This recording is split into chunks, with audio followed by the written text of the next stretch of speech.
Hello and welcome to the Warp Shelf. I'm Frank Duran. I'm John Vasquez. And today we're finally talking about last night in Soho, the most demanded episode we've probably ever had of the podcast. This is one of those ones that everybody was like, please watch this. And I was like... Yep. Through no fault of my own. Yeah, Deshaun really pushed me, and Rob really pushed me on the Discord, and like I feel bad about not watching it. I really do, because it is one of my favorite directors of all time. We already have done a works of Edgar Wright, yeah. So if you haven't listened to that, if you want our thoughts on every other Edgar Wright movie, there's a whole episode on that. Tell you why the man never missed and still has never misses, never. And we want to really get down deep on this movie today, as we do for every one of our deep dives. And I'm excited to talk about this today because, I mean, it's been so heavily requested. I do think I was not watching it because people were requesting me to watch it. I have an authority problem. I think I gotta... Well, that just makes me want to do it less. Yeah, I'm just like, no, you tell me to do it. No. But now if I do it, it'll be because you told me, not because I want it. Sorry, guys. We already brought up my father problems that leads to authority problems. I don't like being told what to do, even if it's by people that I love and respect. But we finally got around to it. We finally watched it, and I am so excited to talk about this. You at last watched it. Yes, I saw it. Deshaun's seen it like 4, 5? More. I saw it in theaters for once, for the first time. Then they had the early access where if you paid like $20 for it, you could like watch it at home like a couple weeks after it came out. Watched it again then because I'd seen it with my mom. She wanted to watch it. Nice. Then I watched it with Rob, so that was the third time. Then it was one of the movies that I added last minute as part of like those 30 horror movies I watched with my buddy Alex. Yep. So that was the fourth. And then when it came out and I got the Blu-ray, I watched it again with the commentary track on the other day. And so that's 5. So to watching it with you again today, that makes 6. It's a good thing I really like this movie. Otherwise, I'd get real sick of it. And I want to bring that up almost right away, is that every Edgar Wright movie has a lot of rewatchability. And I think that's why they always rate high on my scale, is that when a movie actually has rewatchability, to me, it's a much higher score. And almost every one of Edgar Wright's movies is like, you got to revisit it at least once, and I've said, even in our last episode, I was talking about our scale of like 1 through 10 and what that meant, in a 9 to a 10. Yeah. And 10 meant I wanted to watch it almost immediately afterward. Guys, I haven't talked about many 10s on this show. This might be a 10 for me. I fucking had such a good time. I'm so sorry for putting this off, guys. I'm so sorry to Deshaun. I will personally say I'm sorry to Deshaun. I'm sorry to Rob, and I'm sorry to everybody who's told me to watch address the American people. I want to address the American people. Is that everyone knew I would love this, and they were fucking right. I love this. I think this is fantastic. This is absolutely one of the best of last year, no question. And is it one of Edgar Wright's best? Yeah. People seem to really like it. It's an interesting conversation because it seems like, as far as I've gathered from the reception, it's been positive. Yeah. But as far as like where it ranks compared to his other films, I hear very like mixed things. I've heard people say like, oh, I really liked it, but in terms of the other ones, I think it might be the weakest. I've heard, oh, I think it's my favorite. It's like, oh, it's at least one of my favorites, but I love the Cornetto trilogy. This is one of my favorites. Yeah. And I think there's a lot of reasons why.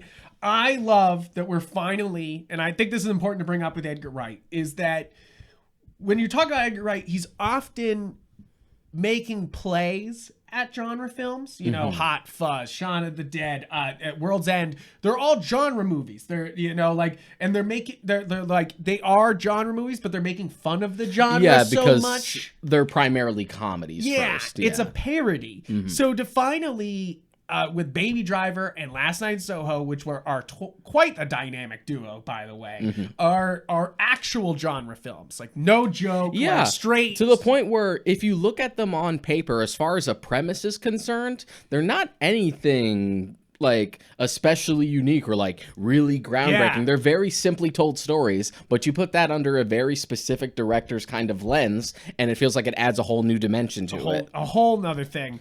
And it's one of those things that, like, we're now in this era of Edgar Wright movies where we are doing different things other than Nick Frost and Sean Penn. And Simon Pegg. Sorry. Sean Penn. Yeah, sorry. Whoops. Nick Frost and Sean Penn would be a very different movie. Yeah, man. And it's like, and of course we've had his branches off. Of course you have Scott Pilgrim versus the World, you know, like, and of course you have his early films and his TV work.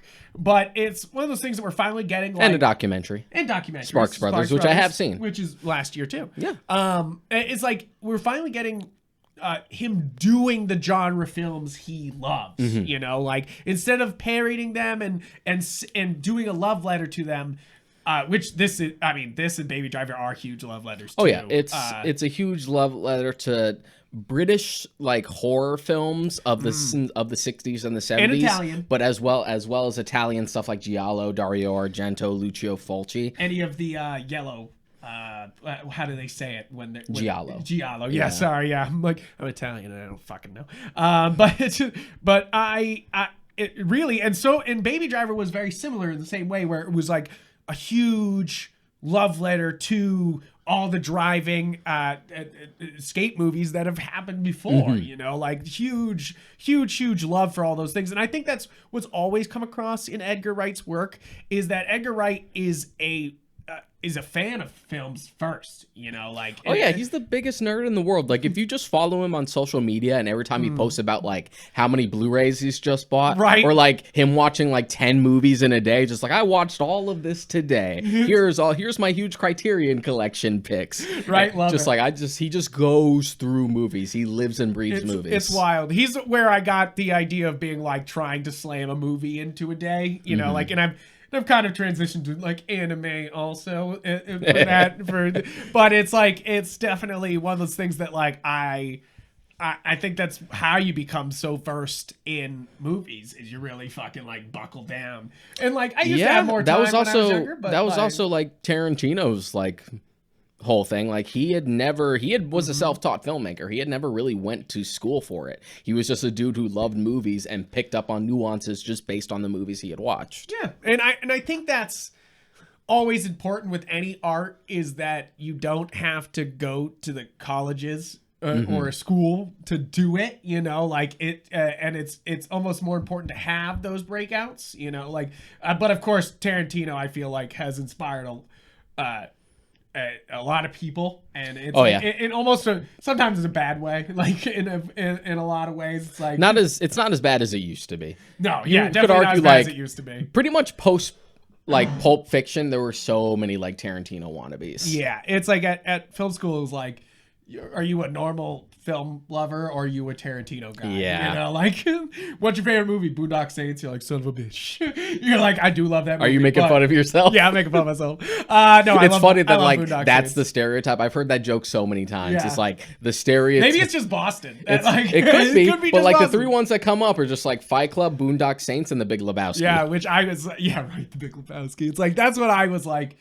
I mean, that's the thing, is those type of movies inspire a love for film. And I think that's what's, to bring it back to Edgar Wright, is what really works with these genre movies, is that they not only show a love for the movies that they're sending up, but not sending up, because I guess the parody would be like sending up. This is more just like, it's kind of like visually similar, like aesthetic. As far as, like, motifs. the Cornetto trilogy is concerned, like, Shaun of the Dead and Hot Fuzz are very specific satires. Yes. The World's End, and part of the reason I like The World's End the most, is like, it sort of enters into that territory. Sci-fi takeover, sci-fi alien invasion stuff, movie. but because it's framing it at a pub crawl and kind of doing its own unique thing with the types of aliens / creatures that it's going for, it leans a little less out of satire, more like this is just a funny movie that also sorts of sense of things, but it's not specific. Yes, exactly.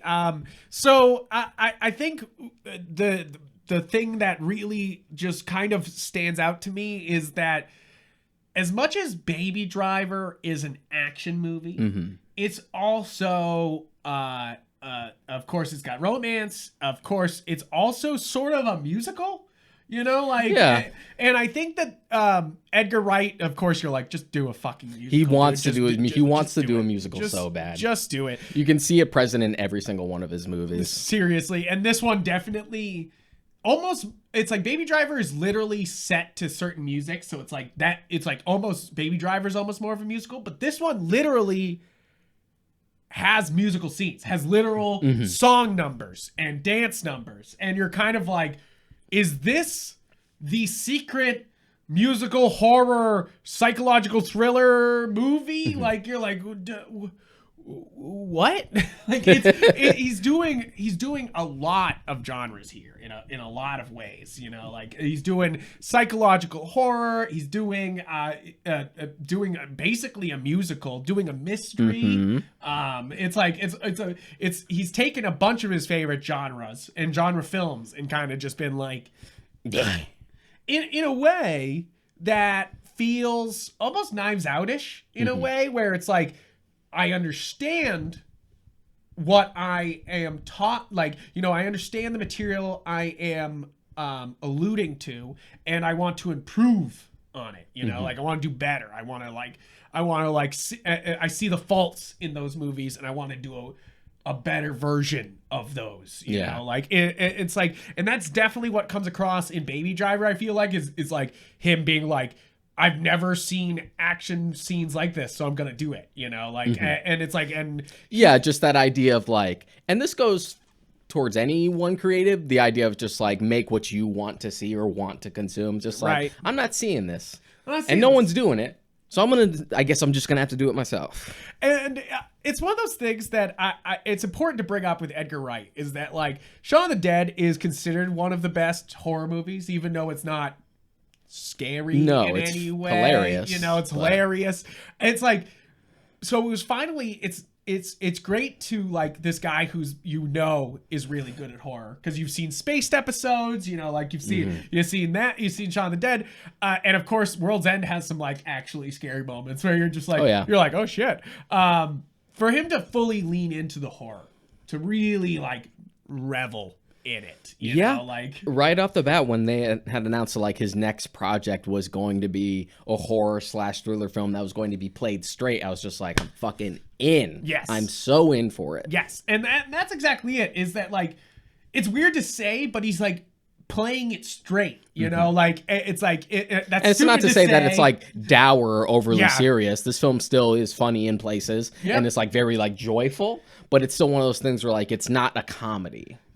And it like, it's funny because I don't think there's many jump scares that got me, but the literal visceral horror at what's going on is the real winner here, you know, like where it's like, it's able to really capture that like Shining feeling where it's like, this is fucked. You know, something's fucked, you know, like like, this is not good vibes. Yeah, not good vibes. And I think that's actually super important here, is that it's not, instead of like Joss Whedon doing Cabin in the Woods and it's all like jump scares and monsters and laughs, like that was him leaning into the genre. This is different of him leaning into the genre. It's like, it's not cheap. This is developed. This is deep. This is like, he's been thinking about how to do a fucking horror movie for a very long time, and it fucking shows. This was a project that he had wanted to do for a good while. I think it shows. I think this is masterful in a lot of ways. First off, fantastic performances. I don't think we've talked about that yet. The performances of everybody in this cast is absolutely, of course. So what's her name? Thomasin McKenzie, who you would know from Jojo Rabbit. She was great in that. Yeah, and I'm glad to see that she's also great here. Right, so you're just like okay, let's see this actress grow. And we're living in the Anya Taylor-Joy Renaissance. Like she's just fucking killing it. Just, you know, like every time, even if it's something bad, you're like, you were great in it. You were killing it. And of course, and I had to say this. I had to like pause the movie when we were watching it. I was like, Deshaun, don't get me wrong. I love Matt Smith. I fucking love Matt Smith. He's one of my favorite doctors. Of course, David Tennant. He's actually my favorite doctor. Yeah, so. David Tennant King. Sorry, King. He got the best. He's got the best screwdriver. It's the best. It ain't got no. And it's got Rose. It ain't got the Rose. It ain't got the useless claw. I love the useless claw. It doesn't matter if it doesn't have a function. Sometimes it launches in my cup. I have it in storage over there, and sometimes I hear and then it like, and I'm like, oh shit! I'm like, something must have fell on it. But I love Matt Smith, and he really won me over as the Doctor. It was one of those things where the first 2 episodes, I remember being like, what the fuck is this? You know, I remember being like, what is this? It's ironic that he became my favorite Doctor, especially since I've rewatched the show so many times. It was one of those things where like I didn't accept him until the finale of season 5, like the end of his first season, where like his performance in The Big Bang and the Pandorica Opens was so good. Good. Okay, you're the Doctor. You're the Doctor, and like, so what I'm saying is that the man won me over as the Doctor, but in a lot of other movie roles he's been in, it's very much like him either trying not to do the Doctor or just doing the Doctor, or like trying to go in a complete opposite. Like very stern. They put him in a lot of movies, and I'm thinking directly of The Crown, where it's like, I don't think he's doing a bad job, but is he doing? I always just see Matt Smith. Yeah. You know, you don't see the character. I haven't watched all of The Crown. What little I've seen of it, I really like. I just haven't made like the plunge. And I've heard positive things, as mostly from like British audiences of like, oh yeah, that's definitely Prince Philip. Yeah, right. But I don't have that context as an American, so I don't know how like authentic it might feel. Yeah, exactly. It's like, I'm sure he was actually this strange in real life, you know, but it's one of those things where I'm just like, and they kind of just, for a while there, they were just choosing him as the eccentric villain for a while, like for is it the Terminator movies where he was he's basically Skynet in Terminator Genesis. And you're like I love using Matt Smith in more sci-fi things. I think every Doctor should just be like kind of transported around every sci-fi they need to shepherd all these other sci-fi things, right? Like, because of course I would love Matt Smith in like some random Star Trek episode. It's like, it doesn't matter what it is, he'd be fantastic in it. In the same way that like, oh hey, David Tennant voices that one droid from Clone Wars who's like obsessed with lightsaber crafting. Right. That was awesome. And of course he's Scrooge McDuck. And you're just like, that's the sort of thing where you're like, very good. You're like, perfect. But it's one of those things that it's like he doesn't blend into the role.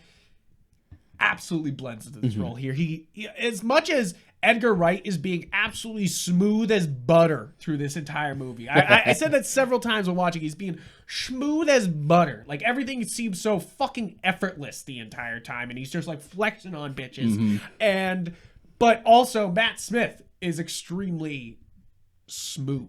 Like, you were just like ready to pull the skin off of your face with just the initial bit with the dance sequence where they're switching between Thomas and Anya the entire time. Oh my god. And Matt Smith is just taking it on the chin, but he's also portraying this character who's like done this a million times and just like emanates this swagger about him the entire time. You're just like, oh no. Like, it's fantastic. It's one of those, there's several like practical things that happen in this movie, and of course that's just Edgar flexing on people. Like, and I think that's one of the main other reasons. It's interesting that like he's just flexing. How old is Edgar? I think Edgar's like in his 40s now, but it's just one of those things where like, even though compared to like his contemporaries who are like a little older, like I think Nolan's a little older than him, he still has that like old school mentality of just like, hey, unless it's impossible to do practically, I'm gonna do it practically. I'm gonna do it. And you're like, hell yeah, bruh, like, do it up. And it's one of those things that I think that's why this movie fucking shines, is that a lot of things are done practically instead of just switching to CGI when it could be easy. And then the few times this movie does utilize CGI, it's usually to enhance something simple, like them trying to pull off the mirror gags. Yeah. Or just to enhance certain moments. Yeah. Stuff that's like very like ethereal and stuff that wouldn't really work practically. It actually elevates it. It's like, it's the real use of what you should use CGI for. You shouldn't use CGI to cover up Band-Aid holes all the time. It's also about, actually creating something on screen. Yeah. Like actually using the art form to increase the art form instead of just covering up holes. Which is like sometimes the very use of CGI. Like it's just being like, oh shit, we don't have that on set. Let's put that in. Not saying that's, but it's like the way he uses it is very close to like how Dennis Dune. Oh, Denis Villeneuve. Denis Villeneuve. The way he uses it in Dune and Blade Runner 2049 is very artistic in a way that like it's just blank page and then they get to create around. Yeah. And like that's a great way of doing it. But also here is another great use of CGI where it's like, instead of painting the whole frame, we're just adding, enhancing, The fact that he had like consistently fought to actually shoot on location in Soho, which is a tough area to film in, especially not just using it for one set piece, having it be the backdrop of an entire film, logistically is very difficult. Yeah, it's a very popular place. It's like a lot of movies happen in New York because New York puts a lot of film credits towards it, so it's like that's why and it's like London definitely has film credits and stuff like that. That's the reason why, but like Soho's not part of that, like so it's a lot harder to do what they did, to actually like rent out Soho and do it, like actually film the whole thing. And I want to point out a couple of the practical effects. Like you already brought up the spinning that everyone saw in the trailer, is them just switching spots during the dance scene. Yeah. It's incredible. It's flawless. It's butter. It's absolutely butter. Even before that, I thought was really interesting was that they used the twins from Harry Potter, Fred and George, to fake not fake, but like to do that mirror scene where she first sees that she's Anya Taylor-Joy. It's like when she first sees that she's Sandy, it's incredible because they're able to use the twins to do that mirror effect. So you have all like, practical. The two people there. It's like, it's amazing. And it works. It's the most logistical way to do it, and we've seen it in big movies that you might not have even realized, like T2. Yes, because Linda Hamilton has a twin. They used her twin. Yeah, right. Stuff like that. They also had the two security guards who were twins, so they could have that moment. What? You're like, just get twins. Just get twins. I do always think that's wild, and I think they did such a good job here of doing those practical effects of her being in the mirror, because it would have been easy to do CGI for these things and to like. To take the painstaking, not only the actors, but the director to like follow their motions and like match their motions to each other. Incredible. You're like, oh, chef's kiss. You're like, that's incredible. Another thing that was like constantly just a huge flex from fucking Edgar Wright here was the cinematography and the lighting in this movie. Not only and I'm bringing this up as we talk about practical effects, because not only were they doing practical in real life special effects, they were doing practical light effects the whole time, where they were using the colors of red, white, and blue of the outside of the apartment sign. Yeah, there was throughout the entire movie. You will often see, she's of course, it's like it's like the red and the blue. It's right here on the cover. It's funny. They even show it off here. It's like it's definitely the colors of the fucking. Ooh, sorry about the shine there. The colors of the movie, even on the back here. Yeah, it's red, blue, red, blue. Like it's funny because of course the white in the middle, it's like it's able to separate it out, and it's just gorgeous. And that especially reminds me of stuff like Dario Argento's work, especially if you've seen the original Suspiria, which was one of those like big Technicolor films before like Technicolor kind of went out of fashion. So it loves its color palette. Like I think of Suspiria And I think of primary colors like this, where I'm like, I can imagine this scene just in fucking red. Everything's red, everything's blue, and it looks gorgeous. And it's just so exaggerated and otherworldly. Yeah, and it's funny because it's one of those things that Edgar Wright's always been great with colors. He's always been able to do small color hints in movies, and I always enjoy that. Is like using colors to represent characters and states of mind and everything. And they absolutely lean into it with this movie. And the best part is that when I'm saying practical light effects, they literally are changing the lighting in the scene. In the fucking, like, as they're in filming, camera. In camera, they're like red light, blue light, white light, red light, blue light, you know, like, and it's mind-blowing, first off, to keep track of that as a director, as an editor, especially as a fucking DP or lighting gaffer or head, whatever, whoever the fuck's in control of the lights. Yeah. You're just like, Jesus. First AD, even a script supervisor. Yeah, it's could hard. be like, continuity. This might be a pain in the ass to cut together if we don't do this right. We don't, and that's the real thing here, is that I feel like everyone's at the top of their game here for that type of stuff. You know, like it shows a lot of concentration, you know, like a lot of willpower to do this type of stuff. And you're just like, damn, and it must have taken forever. Yeah, especially for something, especially if you're someone beyond Edgar Wright, like maybe you're just a PA helping with the lights and stuff like that. You might not think something as little as just like, it's just a background detail. What does it matter? But it's like those little touches that completely sell it. Completely. And because even though it seems like it's a little thing, like you said, it's a motif throughout the entire film. You even have that great close-up shot where she's imagining Sandy and Jack, and you just get close-ups of Matt Smith and Anya Taylor-Joy with those like mix of three colors. Right, you're just like, it's fantastic.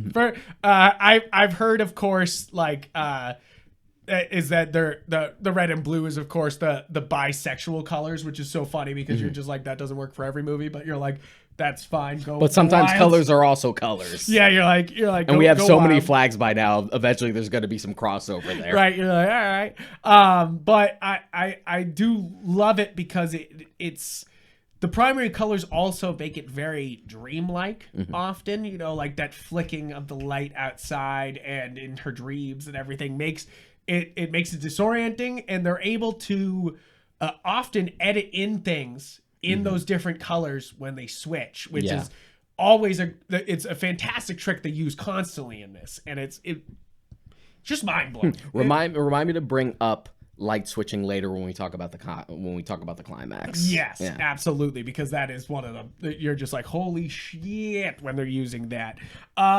So we were talking about some of the actors here, but really another fantastic thing about this movie is the small characters in it. I think everyone's used extremely well.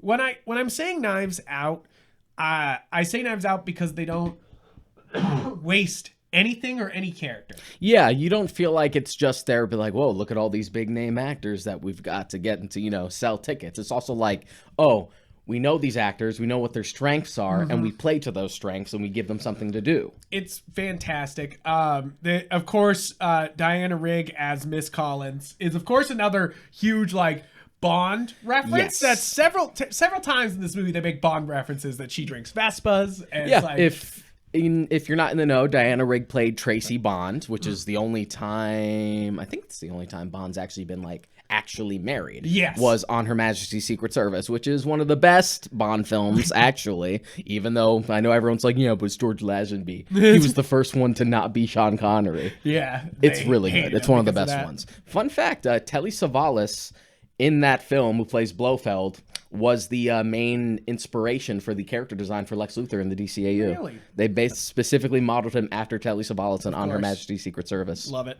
The other, I think the absolute send-up, of course, is... where's the guy who plays Lindsay at the end? Terrence Stamp. Zod. The OG Zod. Oh, my... he's so good here. Terrence Stamp is always good. It's one of those things where, like, we don't know how to use him properly anymore. Every time he shows up, he just kind of shows up to be a little spooky, but we don't actually, like, utilize his talents. No. It's like they're just like, haha. And that was also my fear. I'm like, but I kind of trusted Edgar Wright with him. Like, oh, Terrence Stamp in this movie. I really hope he actually does something with him. Because I love seeing Terrence Stamp, but I want him to fucking flex. I want him to chew on something. Here. You're like, everyone gets to flex here. Everyone gets to get used. The other great add to this cast, and I think he's absolutely great as, of course, the innocent bystander in all of this, is the soft boy. Michael Aju. I think it's Ahau or Ajao. Ajao from I know him from Attack the Block. Yeah, he was really young in that. He was the little kid. Yeah, you're like, holy shit. All grown up, and we're getting old. You're getting Jesus Christ. But he's absolutely fantastic as like the classic like horror like.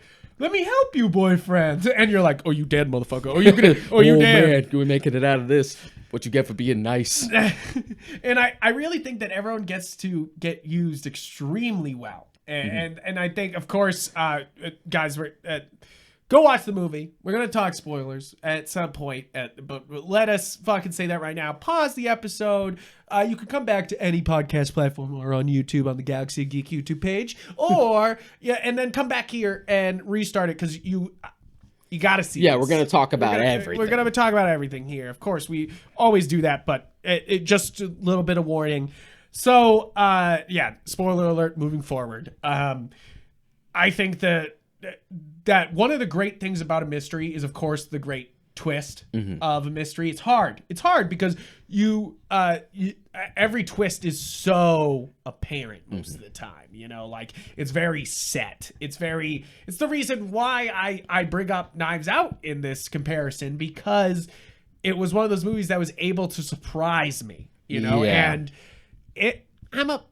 I'm a film noir lover. I'm an old classic mystery lover. I've seen a shit ton of mysteries. Yeah. I kind of know what the fuck is going on. I usually am able to like predict, suss out a twist. Like, people still don't believe me when I tell them that I saw one aspect of the Seven ending coming. Yeah. Like, no one believes me that I knew right away that it was Kevin Spacey for Usual Suspects, and it didn't get ruined for me. I was just like, nope, that's the guy. I'm like, come on. I said it before. Like, I didn't know we were gonna get Gwyneth Paltrow's head in a box, but I knew Brad Pitt's character was going to be Wrath. Yeah. Like, I called that pretty early on. It's one of those things that I think that the reason is, of course, the greats. And I talked about this before in last episode, is that, like, the Mount Fujis in every genre, like Stephen King and Junji Ito being, like, the Mount Fujis. The thing about mysteries is that you have to compete against the two kings, Arthur Conan Doyle and Agatha Christie. When you're talking mysteries, you are fighting those two. And the problem is that they've done it better for most mysteries. They've already done it, and they've done it better. Like, that's what's mostly happening for a lot of them. It's like Michael Bay always tries to make his heist movies some twist, and you're like, Agatha Christie. You're like, okay, I know who, like, I know what's going on. Yeah, exactly. Like, because of Agatha Christie. And that's why I do bring Knives Out and this in the same sentence, because they were able to bring me into the mystery and make me almost forget about that there was going to be some fucking gigantic twist. Even though, of course, it's a mystery, it's got to have the twist. It's got to have some sort of It's got to have it. But they did such a good job of hiding the twists in both of these movies. And really, the twist in this is so satisfying and organic, and also and built in. Also, I'm sure for a certain segment of the audience, validating. Yeah. Yes, and I think that's what also is very important about this movie is that Edgar Wright wrote this movie, but he also co-wrote it with an old friend, with Christy Wilson-Cairns. Cairns, who I believe, other than 1917, this is her only other fucking script.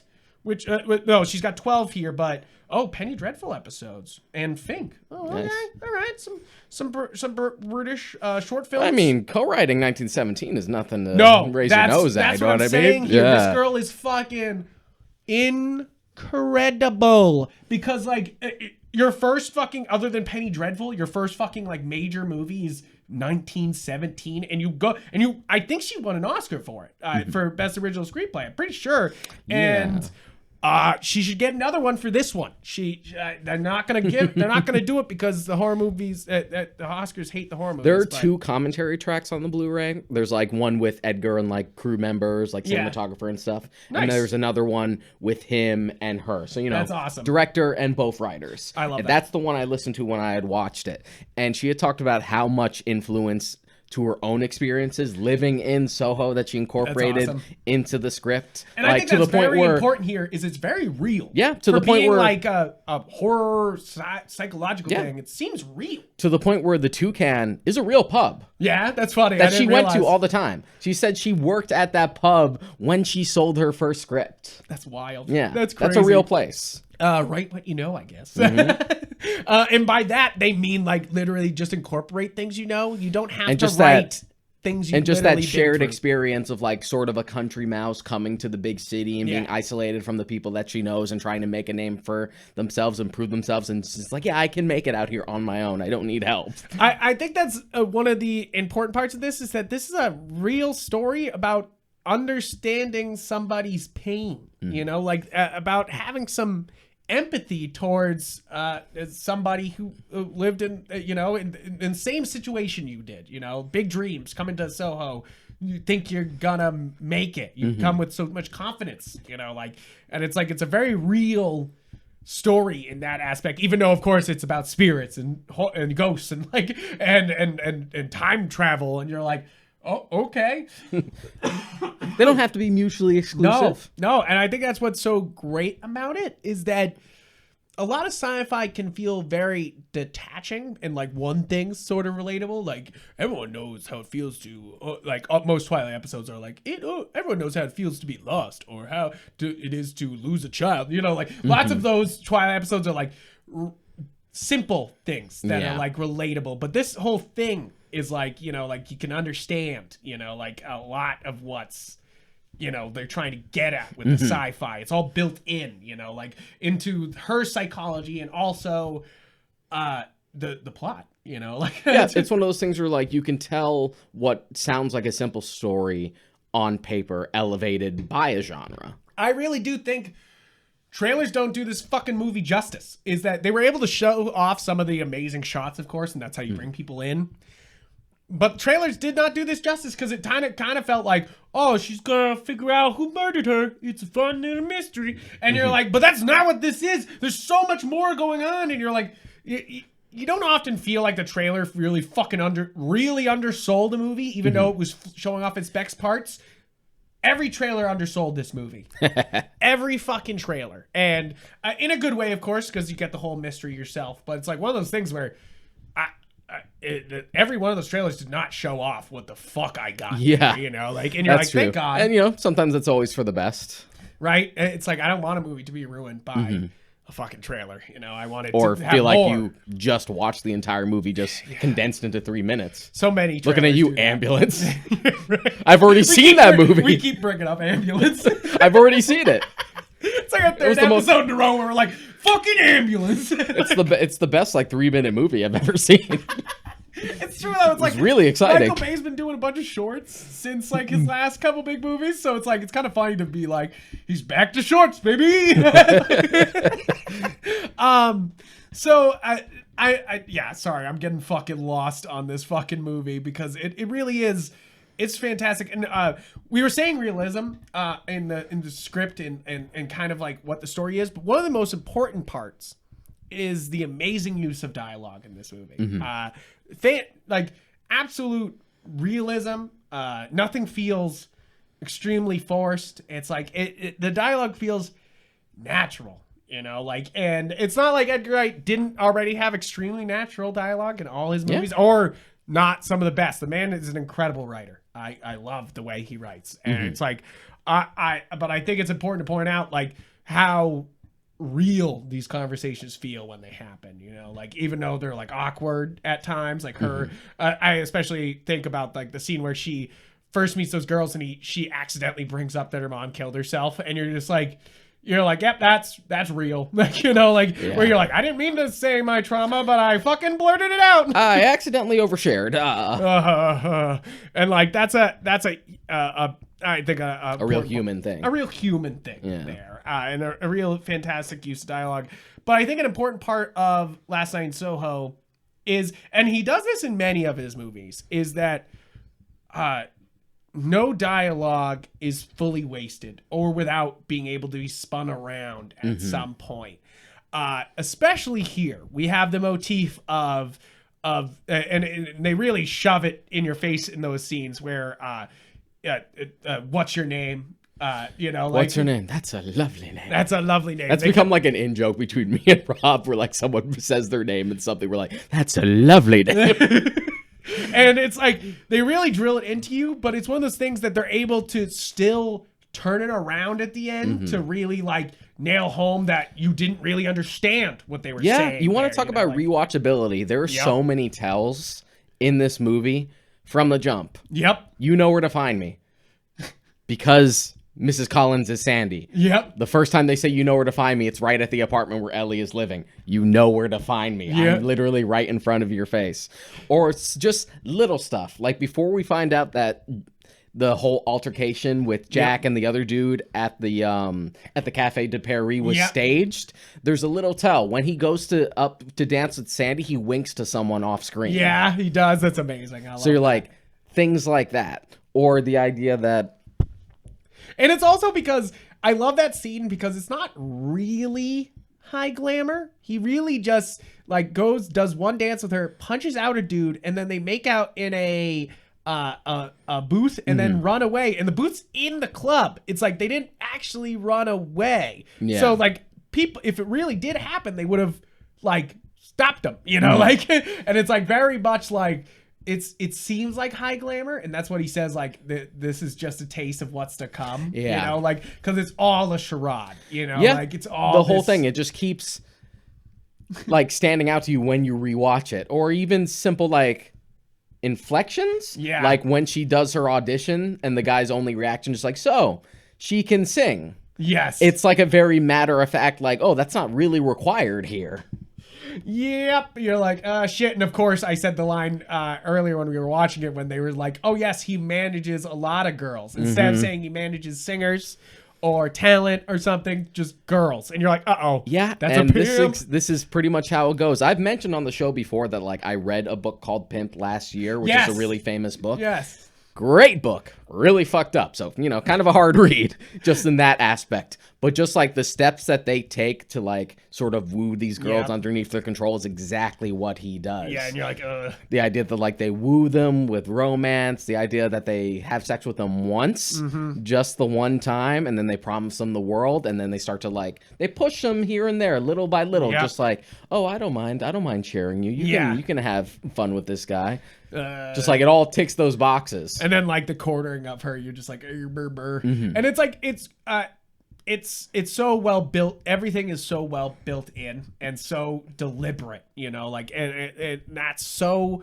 important in a movie that like nothing is wasted, and nothing is wasted in this fucking script. You're just like, the pacing is absolutely fantastic. I want to say that right now. It's absolutely fantastic. It's a nice, clean 2 hours. Yeah. It moves along at a super brisk pace. It's fantastic. It's an incredible little package of a fucking movie. I know 2 hours sounds like a long time, but it feels like. I'll bring up the light switch thing here because we're talking about like tells and stuff. Yes. But no, it's not even during the climax. It's when Ellie thinks that Jack killed Sandy. And if you notice, the thing that snaps her out of the vision of seeing like Sandy's body and stuff is Mrs. Collins turning on the light in the room. That's when the vision goes away, because you're just like, oh, what you saw wasn't true. I'm actually the real Sandy right in front of your face. And the fact that she's the one who dispels the fake vision. Right. And she says there, I could have killed him, like, even though she's like this old woman, you're just like, okay, sure, Granny. But then you're like, you think back on it and you're like, she could have killed him. You're like, it could have happened. There's also a lot of stuff about what isn't said, because you get that one line which is like, lots of girls have lived here and not all of them use the real name. So it makes me wonder after Sandy had like gotten her revenge, did she kind of maybe like run that place Yeah, as like a place for girls for a little while? Like, it seems to be the implication, which is also something that happens. Yeah, right. You're like, fuck. Just like, well, this is all I know now. Jesus Christ. Yeah. Dude, just like, and that's I think when I'm saying nothing wasted, I even said at the end of the movie, I was like, number one lesson from this movie, Granny was right. Is that Granny was right and men suck. Yeah, is that like right at the beginning, Granny's like, there's lots of bad men in London, they say. And it's like, and that's kind of the whole fucking lesson of this is you're like, there's a lot of bad men in London. You're just like, Jesus Christ. And you also have the advantage of this film, at least from a visual standpoint, never ever really gets like male gazy. Yes. Like both Thomasin and Anya are presented as just as beautiful as they actually are. I actually really liked, speaking of gaze, I think there's this one scene that shows off a female's gaze. Like it was her looking around the club when he's starting to bring her to like pick up men just by dancing and then picking them up. Is that she's looking around and you can see everyone like looking like at leering at her. And it's kind of this great, like you were saying, male gaze, but this is very female gaze where it's like looking around, seeing predators, seeing men who are going to exploit her. Yeah, which and, like, tends to her. not be a perspective when you're a male. Just the idea of just like, oh, I'm just vulnerable all the time. Yeah, and you're just like, Jesus Christ. Yeah. Like, and that's, I think that one of the most important parts of this movie is that it's able to give this like real perspective of somebody who got dragged into this, you know, like, and you're like, damn, like this is rough. Like, you know, like they're unflinching about it, and in a way that horror movies should be, you know, where it's just like, yes, there is monsters and ghosts, but don't forget, humans are the worst. Yeah. That's why I'm glad. And I was worried for just like a split second when you get that moment where the ghost asks her for help. Yes. I was just like, oh, we better not be going here because I'm going to have shit to say about it. And the fact that she's like, no. Yeah, right? No, she's like, no. They deserved it. I'm like, oh, thank God. This was about to get real misguided real quick. This is not the lesson we should be learning here. I know. That I thought that was quite interesting that they brought up that these ghosts wanted revenge and that's why. But like, that's not how she feels, you know, like she literally lived this girl's life and saw the hurt she went through, you know, like, I do think that it's important to talk about this movie as an allegory for film too. It's kind of funny because this is a horror movie, but like one of the major things about this is that she sees a girl and kind of like downloads the personality and becomes her. Yeah.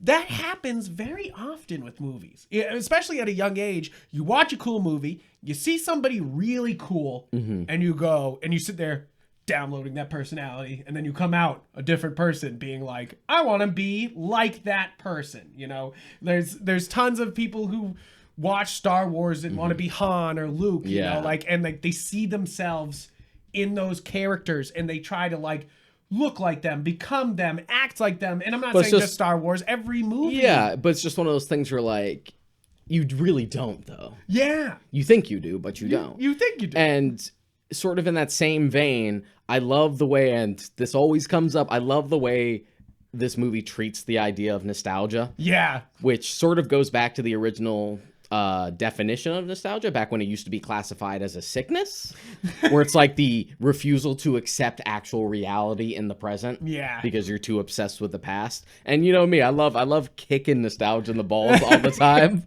Because it's just like, yeah, a little bit is nice, a lot is unhealthy. Yeah, of course. And I think that, this movie just kicks nostalgia in the balls. Yeah, just the idea of like, the 60s are cool. The 60s were like amazing. 10 minutes. Everything was better then. The music was better. All the materials lasted longer. It's just like, oh yeah, but look at the seedy underbelly of it all. You're like, hey. There's always bad aspects to any period. Yeah, exactly. And how she's kind of, at the end, she's kind of angry at Eloise for them caring, the police caring about her at all. You see that like, oh, they're so worried about you, she says. And like, you can sense that like anger from her that like the police actually gave a shit about her, and the cops literally just let it happen. As opposed to the one vice cop that she met who's just as in on it as everyone else. Yep, and you're just like, damn. Which is another thing that came up in that book as well. That was very much a thing. Just like corrupt cops who were just as bad, who would get like freebies and stuff like that. I do love that twist, that it turns out to be the cop, and it's not like it's very much implied he knew what the fuck was, he was of course involved and slept with her. That's obvious there, where it's like, so he's involved, but like he may have known that she was fucking murdering people and just kind of let it happen. Yeah, he says that as he goes up the stairs. It's like, she's not as innocent as you think she is. Yeah. And you're kind of like, you're like, oh my God. Like, and you see that when Ellie is scrolling through the microfiche and she's looking for like missing persons, she's trying to find like women who have gone missing to locate Sandy. All she finds is missing men. And when you look at the microfiche, they're all the faces of the people that you've already seen. Like, it's subtle. It's like blink and you miss it. You're right. But like, if you're paying attention, or if you've seen the movie 6 times like I have, I'm like, oh, these are literally all the faces of the men she killed. It's so deep, like it's so awesome, like the details in every And I love little Easter eggs like that. It reminds me of one little bit in Batman 89 when Bruce is looking through Jack Napier's case file. Yes. If you look over to the left, there's a picture of young Jack that you'll eventually see in the flashback when he kills his parents. So it's just like, oh, your answer is right there and you just missed it. I love little stuff like that. Because sometimes they say the best way to hide something is to just hide it right in front of your face. Yeah. And Edgar Wright's the king of that. It's like everything's always like Shaun of the Dead is the whole beginning's like the zombie apocalypse fucking happening, but like not showing it. I wasn't sure where they were going to go with the Jack twist, but I kind of figured about like halfway through that Terrence Stamp's character might not be Jack after all. Yeah. Just because they were playing it so hard. Yeah, they were like, this is Jack. It's like and the idea of like illusion is just like, oh, if you don't, let me distract you with the big thing in front of you so you don't notice what I'm doing over here. That's why I think the twist works so well, is that it's a kind of a triple twist where you think that old guy's Jack. He turns out to be Lindsay, the cop. Yep. So you're like, oh, is Jack out there? And then she's like all scared to run into Jack. And then the twist is that, nope, you don't need to be afraid. Jack's dead. And you're like, I put him in the ground. And you're like, oh, shit. And that's why I think one of the things which makes it so organic is that you already felt the twist. So it's kind of this red herring twist, but it's like, you kind of feel like, oh, yeah, there's the twist. And then the second twist comes and you're like, oh, shit. And you also have like 2 little touches that actually make Ellie seeing the wrong vision make sense, because one, she was drunk off her ass. So there was also sort of like a disconnect there, and stuff like that matches up. Like, she sees Sandy like bloodied and stuff like that. And she sees stabbing motion. Yep. Sandy was covered in blood because she stabbed up at him and he bled on her. Yep. And you see her eyes in the blade, like, and she's breathing when she's all covered in blood there. And I thought that was my only part that I thought was strange. I was like, are they implying she's dying slowly? I was like, no. And then, way too many stabs for like, to still be your thing. So it all connects, not to mention like the bit with Mrs. Collins turning off the light and the vision dispels. So you're like, all these little tells. It's incredible. Yeah. And one of the things that I think is important and makes it feel like suburbia, Rosemary's Baby, is this, it's very hard to achieve, because I've seen movies that try to do it and they can't do it, is this slow loss of sanity that's often portrayed in movies. And I think they do such a good job here. It's very common in horror movies, especially the yellow novel movies. I'm saying. Oh, Giallo? Giallo. Yeah. It's like very common, and sorry, I fucking lost my train of thought because I was trying to think of the yellow fucking book there. I was just, but it's, but what I'm trying to say is that they really nail this, like, losing your mind, but also in a dream-like state without feeling too much. I love that the Enter the Void is like a movie I would say is like too much dreamy. And I love that every entrance into the dream is different every time. Yeah. It's like you can't, it's not like even Dr. Sleep. It's like very similar every time he does things. And they're definitely trying to establish a language. But I kind of like the off-kilter, like she doesn't really fucking know how, when, or how they're showing up, The like idea at first is, like, it's just sleeping, but then she goes to sleep, but then there's that one bit where, like, the record player goes up on his own and Jack just comes into the room and pulls her into the dream. So it's just like, oh, you have no control over this anymore. You're like, and then it starts happening during the day. I was saying several times with the dream and the ghost stuff, it's very The Conjuring, very James Wan, like getting ripped into dreams or past sequences. And but of course, this is Edgar Wright, like, just flexing on that idea, like... I'm not just going to do it one way. That's boring. Let's get creative. Exactly. It's like, a lot of movies do that, like, I can't touch the dream. But, like, this movie's like, nope, dream touch is back, and bad touch. God, the dream gave me a hickey. Right? You're like, but I think it's kind of funny. She gets, like, a little bit of confidence from the hickey. Like, embarrassed at first, but then, like, she's like, oh... maybe this is real, like in a weird way. And then she gets this confidence from it. And you're just like, I sort of like, I like when horror movies do this, especially from a modern perspective. We're like, oh, this is kind of fucked up, but I'm kind of into it though. Because it's a different flavor. I had explained like the difference between like the original Suspiria and the remake. It's like, oh my God, this school's full of witches. What am I gonna do? Join them. Whereas the remake is just like, oh my God, this school's full of witches. Where do I sign up? You're like, oh shit. and I feel like that's sort of the new Evil Dead way too. It's just very like, oh no, and then they're like, no, but we're gonna join them. And that also plays into the ending, like the idea that you almost get the like Freddy Krueger is still alive sort of thing, but then they change on that same beat of just like, oh, she smiles and goes up to the mirror just like, hi, best friend. Hi, best friend. And you're like, oh, good. That's awesome. That was what I was worried about. Because I felt like, having seen the movie a few times, I didn't think the extra bit at the end was necessary. I would have preferred the like, you're in the ambulance, just cut the black and just leave it like that. But now I appreciate that bit at the end because you have that like little bookend. Yeah, and it's kind of this nice like, even though she went through this traumatic experience, like she's able to kind of work through it, like it's not just like it's not just we left this woman in ruins. But that's also like the pessimist in me is like, yeah, it should always end that way.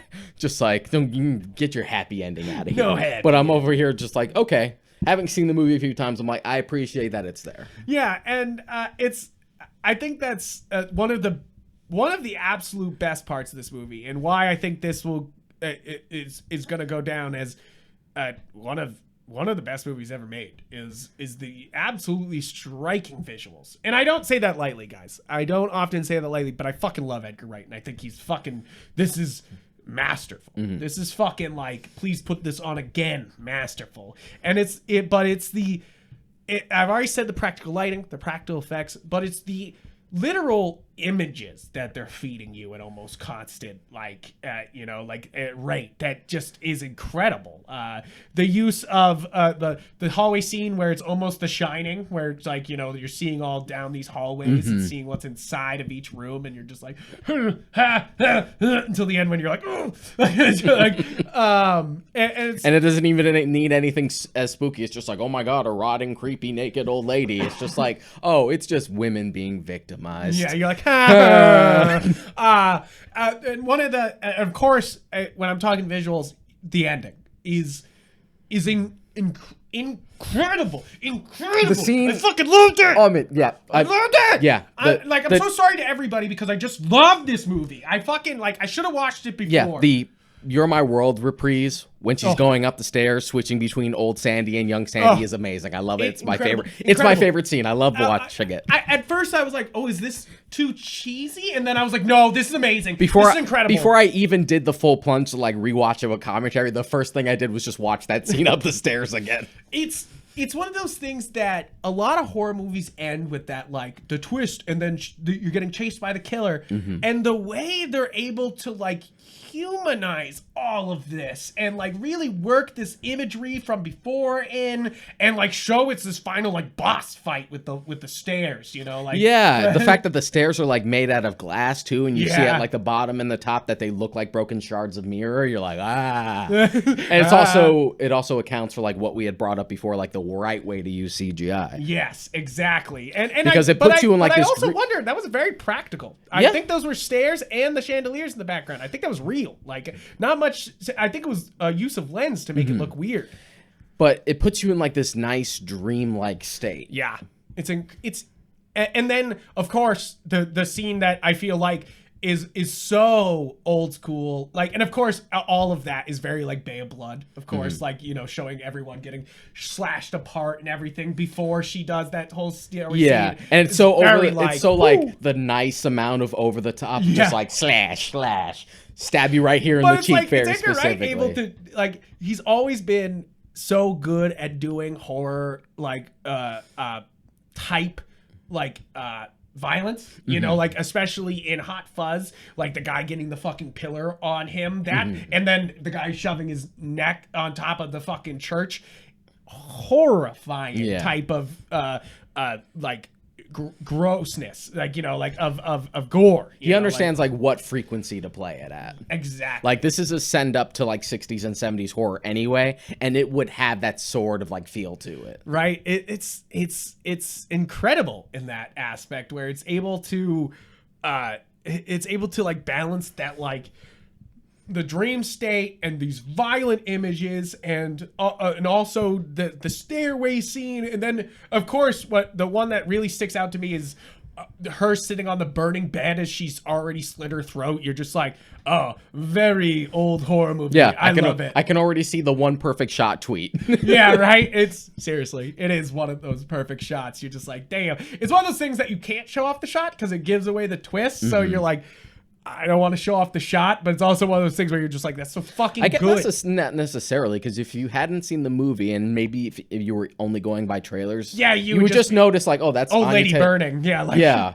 Or you could get away with it by just having it be like the young Sandy sitting by it. Yeah. Right. Which is another thing. Yeah, when they switch to the young Sandy. I think that's the other beautiful bit, is that whole ending of just switching between them. You're just like, God. Yeah, damn it. The bit where she kicks, where she falls down the stairs and she screams, "I'll get you," and you hear both of their voices. Yeah, love that bit. And I don't think we've said that enough. Is we already said it's a musical, so it's already got fantastic music and dance sequences and lots of literal, like, Anya Taylor-Joy literally sings downtown in this movie. Yeah, if there's something that she's fantastic. If there's something that Edgar Wright consumes almost as much as movies, it's music. One of the things he does every year is that he literally makes a playlist of like his top 100 new songs that he's heard this year. Yeah, like he does that kind of stuff. Like he just consumes a lot of movies and music. I do consume a lot of music myself. Yeah.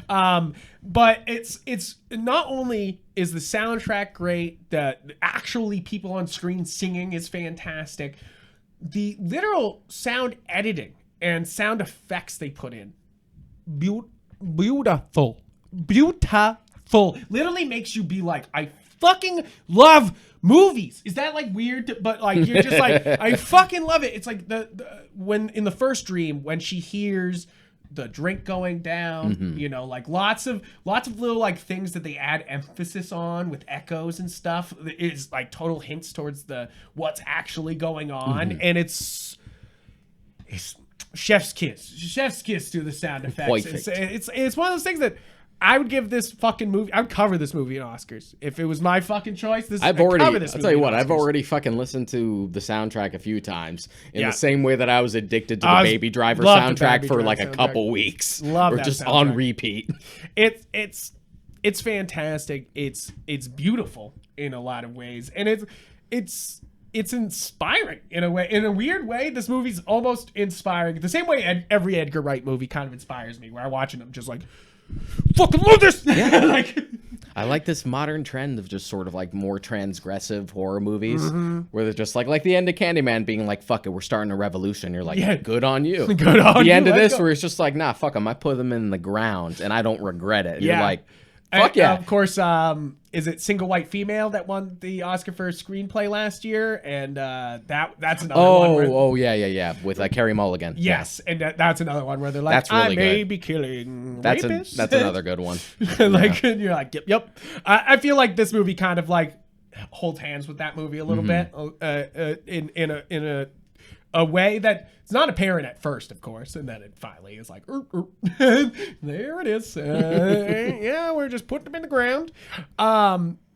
Really, I do have to give a ton of credit to Thomasin McKenzie. She is great in this. I love her wearing the black eye makeup from the Halloween party for the whole end of the movie. Yeah. It's so it adds an explanation to a horror movie trope that like often happens. They put the black eye makeup under women's eyes to make them look like they've lost their minds, you know, like, and to make them look like really like fucking haven't slept in days type of thing. And they're able to like work it into the plot here that she has those like dark circles under her eyes. Like I think of Black Swan and Suspiria. But it's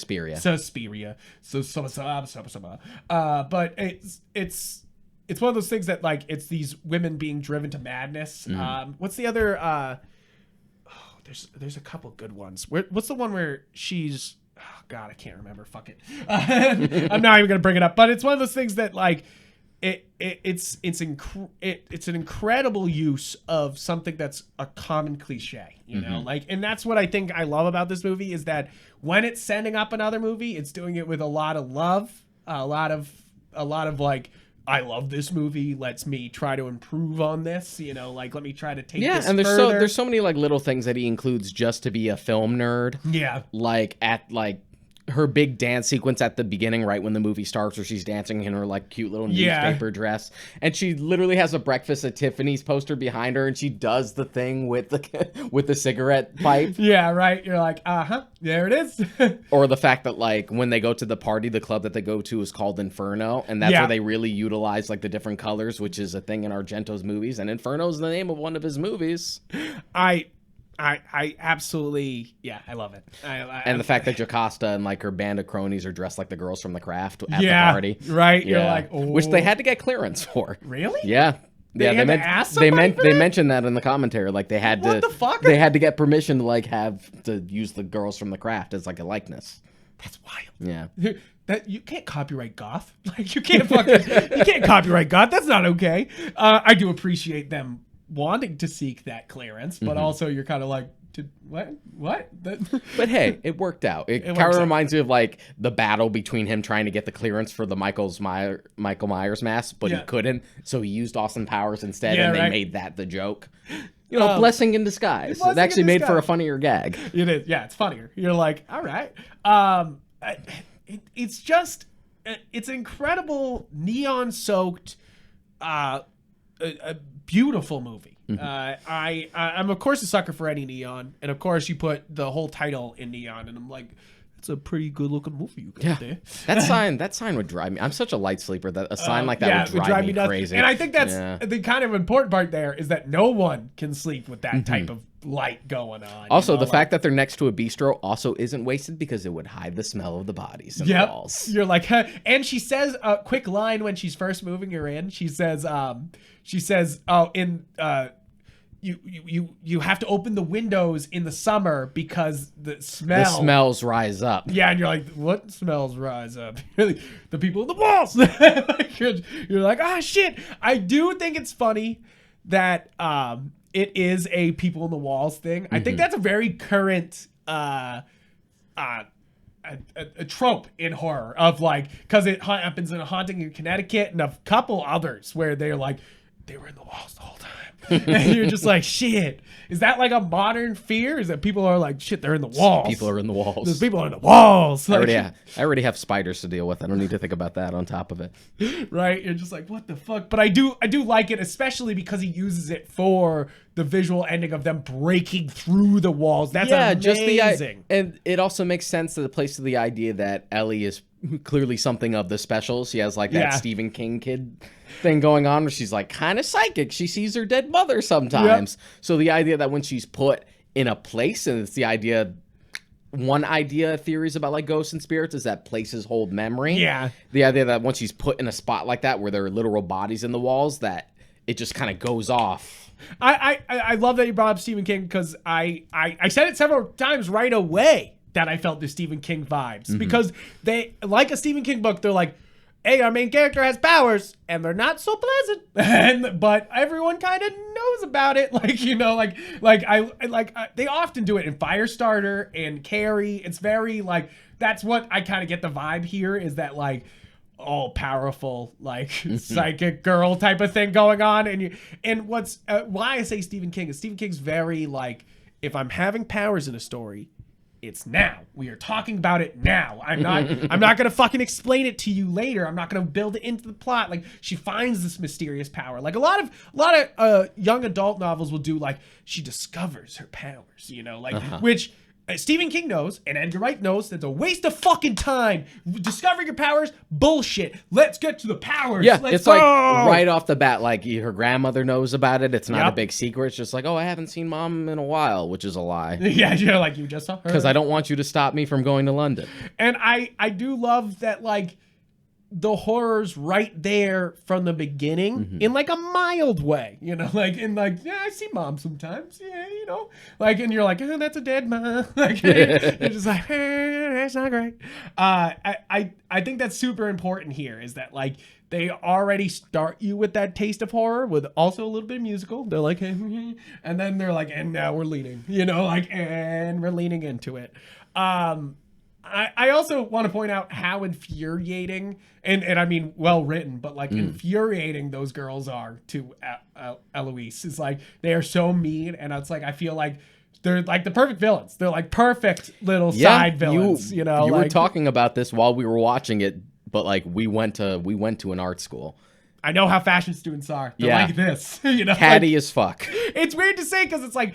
I don't want to categorize as anybody but catty, but like I literally saw like literal catty situations like in this movie. Like, I remember that too. You can think that they're a little exaggerated in this movie. They're not. I literally saw conversations like this. I was in conversations with fashion students like this, you know, like where they will just insult you for wearing clothes, you know, like, and you're just like, I'm sorry, I'm a film student. I'm trying to survive. Like, I know you look great. I'm falling apart. Like, you're like, please hold on. And I think that was always the funny part in art school was like, you had the animation students who were like, light of day. Yeah, the sun. And the film students being like sitting in the editing room being like, come on, fucking ingest. Fucking render already. Render. And then you have the fashion students who every day looked gorgeous coming in and they were always busy making something else. And you're just like, you are a different person. You're kind of in your own bubble. You're like, how did this happen? Like, it's just kind of funny because I feel like they really nail that, you know, like that feeling of art school, that feeling of like not belonging and not fitting in with these group of girls that you don't have to fit in with, you know, you can find other people, you know, like, but it like feels like you have to. Yeah, you know, I'm sure you sort of like might have felt similar anxieties when you first came out to Boston, because like I at least had the end where like I was commuting, so I was like still with like my mom and my brother, so I had that even though I didn't have any like friends out here yet, and basically until I met you. And you know, like friends do, it's just like I sense a fellow nerd. Just like, I think he will get, and I will get along. I understand. We vibe at the same level. Yeah. It's true. It's such an interesting psychological thing to think about, like how friends kind of suss out each other. It's just like, this guy can keep up with me. It's like, I choose this one. I choose this one. a little bit. Yeah, it's very much like that. A little bit. It's like, yep. And I think that's also the important, this is a weird tangent, but like, it's the weird, important parts of Friends is that you kind of choose them, you know, like, and I know that's the fucking end plot to so many Disney movies, but like, you know, like, is that like, really, you do choose your friends. You go, hey, I want to spend time with that person, you know, like, and sometimes that doesn't work out, you know, you can't spend time with them, but like, it's funny how you choose your people out of all the people, you know, like, and you're just like, oh, okay. And I think you're right, is that like, when I kind of I really understood this girl because it's like, you know, like you're just shoved into a situation completely out of your comfort zone, you know. No, I deliberately went to a Massachusetts school so I wouldn't go to UNH with literally half of my fucking high school. Yeah, I was deliberately like, I don't want to go to school with any of my fucking high school friends, which turned out there was a couple of them that went to my school later on, but like it's just like it's kind of funny because you're just like, but just the idea of just like getting out of your own bubble to try to experience something different. Yeah, and I obviously this went really bad, and like, and I think that it can end nicely, but of course it's a very vulnerable situation, you know, like very isolating and very it feels a lot like growing up, you know, in a weird way, you know, like where it's like, oh no, you have to deal with other people, you know, like you can't just deal with people that love you and take care of you. There's also all these people who don't know who the fuck you are, give a shit, you know, like, you know, sorry. I think that was one of the most important parts in art school, was that I came in being like, I'm the next Spielberg, I'm the next Tarantino, when really I was just the best at video at my school, you know. Like, of course there's that huge like, oh shit, there's a lot of other people who are the same as me, you know. It's like, so funny. I talked to like Don and Charlie, who like had really bad first impressions. Yeah, really bad first impressions at the start. And I was like the only one who was just like, oh, he's fine. He's just feeling himself a little bit. Yeah, that's interesting. That's all right. That's all right. And of course, I realized, you know, like that, you know, like I'm, you know, I got artistic things to say, but I might not be, you know, as you know, I don't know. It's hard. We always have room to grow and learn. Yeah, exactly. And it's like as much as it's good to be cocky, it's like you do have to learn that like the world's big motherfucker. Yeah, you know? There's like, self-confidence and there's like self-awareness. Yes. You know what I mean? And I think that art school gave me a lot of self-awareness that I may have never gotten if I had just kept like, because I do agree that you don't have to go to art school. You can be a Quentin Tarantino, you can be a Robert Rodriguez, where you just are like, fuck it, I'm gonna do what I want because I love making this film. And sometimes that works better than being like, I went through and I got my spirit beaten the fuck up by a fucking art school. As well as my wallet. As well as my wallet. But I you know, I'm still in the industry, so I still think that it's a positive win for the art school, I guess. I guess. I don't often like to give credit to the school that no longer exists. But, you know, it's okay, we haven't named it. Yeah, we're fine. Yeah, it's fine. But really, so beside the point is that Last Night in Soho is a relatable yet horrifying psychological movie, you know, like it's able to play in its own genre while also being its own thing. Yeah, I think it's a movie that might be deeper than some people have like perceived that it is, because I have seen like criticisms for people who like weren't crazy about it. I'm like, I don't think it quite resonated with you in the way it should have. It's one of those things where it's like people not liking Punch Drunk Love, and I'm always like, did you understand what they were doing? You know, like, and they're like, no, it was just kind of like, it's just one of those things where like they oversimplify it. Yeah, and they're it's like, very no, wait, hold on. like super reductive. Yeah, and you can't. That's the thing here, is that this movie's trying to break out of a box of what a genre film is. It's trying to do all these things without feeling like it's breaking the genre. It's actually expanding it, you know, like actually a fantastic horror movie, you know, like where it's one of those things where we get great horror movies, but like a big budget, big star horror movie like this doesn't come around that often. And this is amazing, you know? Yeah. You're like, shit. And it helps to support. Yeah, exactly. Now me and you have both purchased it, so it's like to support. I purchased it several times.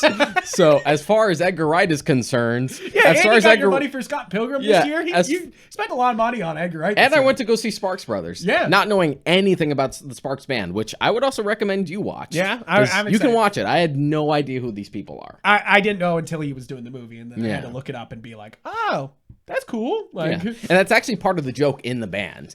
Where it's just like Sparks is like one of the most influential bands in the history of music that most people haven't heard of. Yeah. And they actually bring on actual artists who are just like, I love Sparks. They're one of my favorites. So you're like, who? Where do these people come from? You're like, wait a minute, what the fuck? I literally want to watch this movie later on today. Is basically what I'm saying. Is that this movie's so good, you're gonna want to put it on fucking again. You might not. I feel like some people, when you might not understand this or not be in love with it as much as we are.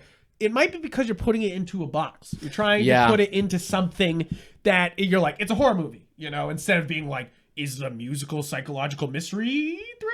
Coming of age tale. Yeah, you're like also gore horror movie, you know, like, and you're like fuck yeah, you know, like that's I think that's it. We're literally seeing a horror classic right here, you know, like this is one of those ones that's gonna go down as like a great horror movie. you know, like, and it might be a cult classic. It might, because I know it didn't do fantastic in theaters. It did good numbers, but like, it's like, it didn't make like Baby Driver money, Yeah. and neither did The World's End, which is sad to me. Yeah, you're like, come on. Like there have been like Edgar Wright is like one of our great storytellers. Seriously. And it's just one of those things where he's had a handful of movies that just have underperformed, and it just makes me sad every time. So like, even if it's a documentary about a band I've never heard of, I'm gonna fucking go support them. I'm gonna go support it. And I think it's funny because we live in an age where we're able to be like, Nolan, do whatever you want, and then like you have another great storyteller where he's doing what he wants, and they're kind of like, stop that. We're not going to go see that. And you're like, no, please go see this amazing thing, because it really is. Yeah, it's amazing. Thankfully, he's at least not at that like Del Toro position where like Del Toro wants to do all these things, and but they're him. just people at the gates who are like, no, don't do that. Don't do that. Don't do it. And you're like, what the fuck? Let him do the thing. Let him do what he wants. Guys, is there anything more you want to say about Last Night in Soho? No, I don't think so. I'm curious as to what his next project will be now. I know he said he does want to work on a Baby Driver sequel. Right. Which I want Baby Driver would be too. Interesting. It would be his first direct sequel that he's done, so I'm kind of down for that. I'm down. I've heard him working on it. He said some good things about the script already, so I'm like, all right, come on, baby. But if it's one of those things where like he only ends up writing it and doesn't end up directing it, I'm gonna be skeptical about it. Yeah, I hope he's directing it too. Yeah, you know, like I hope so. I hope that's the whole next project. But you know, I just want anything from Edgar Wright at this point. It's like, whatever you want to make, bro, go ahead. I'll fucking watch it. This is fucking incredible. Keep doing strides, because he's obviously on a stride. It's like he's finally doing the genre films instead of like making fun of the genre films, and I think it shines, sparkles, fucking amazing. You know, like you're just like, okay, fucking keep this up. Give that man more money. But of course, they're not getting him more money. But they should give him more money. Give him all the money he needs. It's okay. Yeah, seriously. And it's like sad, like, you know, like he has to put film by Edgar Wright, the director of Baby Driver. As opposed to like a film by Edgar Wright. You should know that name. Right? You're like, respect. And as much as I love Baby Driver, it's just like, come on. The Cornetto trilogy and Scott Pilgrim. Right? Come on. You're like, come on. And I mean, Baby Driver's a masterpiece. Yeah, and I know Scott Pilgrim didn't do well, but time is told on Scott Pilgrim. Yeah, right? Another weird thing where you're like, how did this not do well? Another one that I'm proud I actually saw in theaters. Right? So I'm like, okay, so I wasn't part of the problem. That's all Deshaun wants to say every time. I'm not part of the problem. But guys, really, go see this movie. Watch it again. I'm going to. Thank you guys. And if you want, I would say if you're one of the few people in our Discord and you want like recommendations of like, if you liked Last Night in Soho, do you want to know what some of the influences might be on it? We could talk to you about that. Yeah, absolutely. Yeah, that's a good plug for go to our Discord. We have a Warp Shelf Discord. It was linked in the Yep Frank YouTube page. I'm gonna have to relink it in the Galaxy of Geek one and such. I'll put it in the description. But and then other than that, if you have any curiosity about like other directors or filmmakers that you want another works of for, or maybe it doesn't even have to be a filmmaker specifically. I mean, look at Frank's Junji Ito books. We could do the works of Junji Ito episode. I would just have to read all of them. Exactly. Just swallow them whole like you have. But it's one of those things that we want to expand the episodes we want to do. We're going to do a comic book episode for our next episode. And we want to try to, of course, touch lots of things. Because it's called the Warp Shelf because it's supposed to be anything we can fit on the fucking shelf. And I know we talk about film a lot because we love film. But we also are we're nerds. Geeks, so like, you know, when Disney and fucking Warner Bros. Puts out something comic book or nerdy related, we're like, let's talk about it. Let's talk about that. I like to think of us as omni nerds. We know all the nerddoms. We cover all the nerd. No, I'm just kidding. We're not all the nerds. But you know, let me tell you about Babylon 5. Yeah, you're like, hold on. I'm going to tell you about Red Dwarf. Which I'm joking, but only half joking. Babylon 5 is a good series. If you like sci-fi shows, you should watch it. Yeah, no, I'm not really making fun of Red Dwarf. And Red Dwarf's funny. Red Dwarf's really good too. Yeah, it's really funny. But really, guys, please check out the YouTube page. You can watch the podcast on the YouTube page, the Galaxy Geek one. Please subscribe to get make sure you hit that bell or whatever to make it fucking show up all the time. Feed the beast. Feed the beast. Make the algorithm move. That type of shit. But also, you can check us out on any podcast platform. We're on every single one. We're even on the Warp Shelf literal Facebook page, which we don't use that often, but it is a great way to receive the podcast because it literally posts on the wall there. Yeah. So you can literally play it from Facebook's wall there if you really want. And it's just an RSS feed, so it's not like you're getting anything weirdly uploaded different. It's the same as any other podcast platform. So check us out on any of those.